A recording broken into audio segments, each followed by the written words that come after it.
आपको अपनी धारणा नहीं बनानी है। जैसे ही आप अपनी धारणा बनाते हैं किसी भी काम के प्रति, आप तुरंत दुखी हो जाते हैं और ऐसे फिर वो साइकिल बन जाता है दुखों का।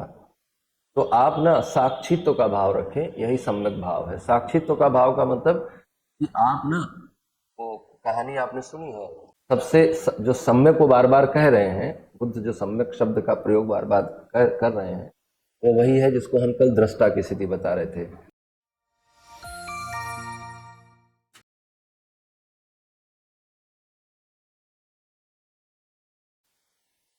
अब चोरी ना करना का भी मतलब ये है ना कि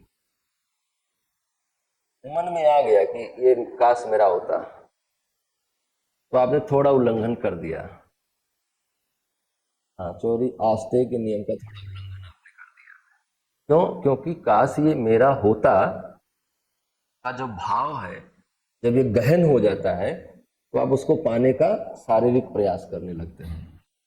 कल हमने आपको समझाया था ना कि सबसे जो सम्यक को बार बार कह रहे हैं, बुद्ध जो सम्यक शब्द का प्रयोग बार बार कर रहे हैं, वो वही है जिसको हम कल दृष्टा की स्थिति बता रहे थे। दृष्टा से फिर साक्षी भाव बता रहे थे। तो सम्यक की स्थिति क्या है? वो साक्षी भाव की है।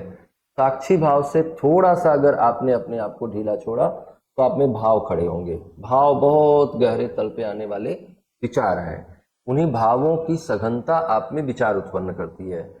विचार बहुत सूक्ष्म स्तर पर होने वाले काम हैं, कार्य हैं। उन्हीं विचारों की सघनता क्या कर देती है?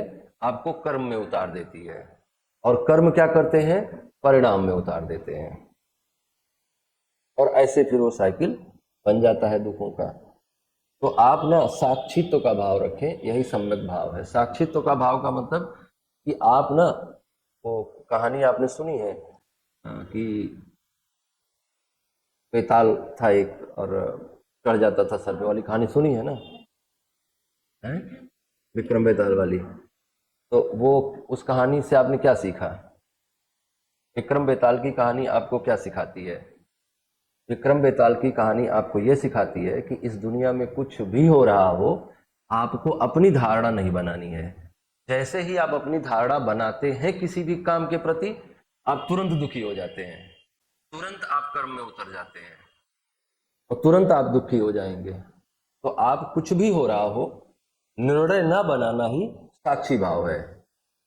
जैसे वो क्या कहता था विक्रम, बेताल क्या कहता था कि अगर हमने तुम्हें कहानी सुनाई, तो जैसे ही वो काट के चढ़ जाता था, वो लाद के वहां ले जाना होता था, तो वो रास्ते में कहानी सुनाता था और ये कहता था कि कहानी तुम सुनोगे और अगर तुम्हारे मन में कोई बात आई और तुम नहीं बताओगे तो तुम्हारा सर फट जाएगा, और अगर तुम बताओगे तो मैं फिर से कूद के पेड़ पे चढ़ूंगा। राजा ऐसे 24 बार करता है, अलग अलग कहानियां वो बेताल सुनाते रहता है और राजा बहुत अपने आप को रोकता है, लेकिन कोई ना कोई भाव उसके मन में आ जाता है। और जब भाव आ जाता है तो शर्त थी कि अगर बताओगे नहीं तो फट जाएगा सर, तो बता देता है। 25वीं कहानी में राजा सफल हो जाता है और विक्रम, वो जो बेताल है, वो कहानी सुनाता है, वो सुनता भी है, लेकिन वो कोई निर्णय नहीं लेता। तो ये वो है तो कहानी, लेकिन उस कहानी के माध्यम से आपको क्या समझाया गया है? यही सही अवस्था है, यही तुमको सुखी रखेगा। जैसे ही तुम निर्णय लेते हो, आप किसी न किसी पक्ष में चले जाते हो, और जब आप किसी पक्ष में चले जाते हो तो वो दुखों का कारण बन जाता है। किसी के प्रति संवेदना आ जाएगी, किसी के प्रति आकर्षण आ जाएगा, और वो आपको दुखों की ओर ले जाएगा। तो विक्रम बेताल की कहानी सिर्फ कहानी नहीं है।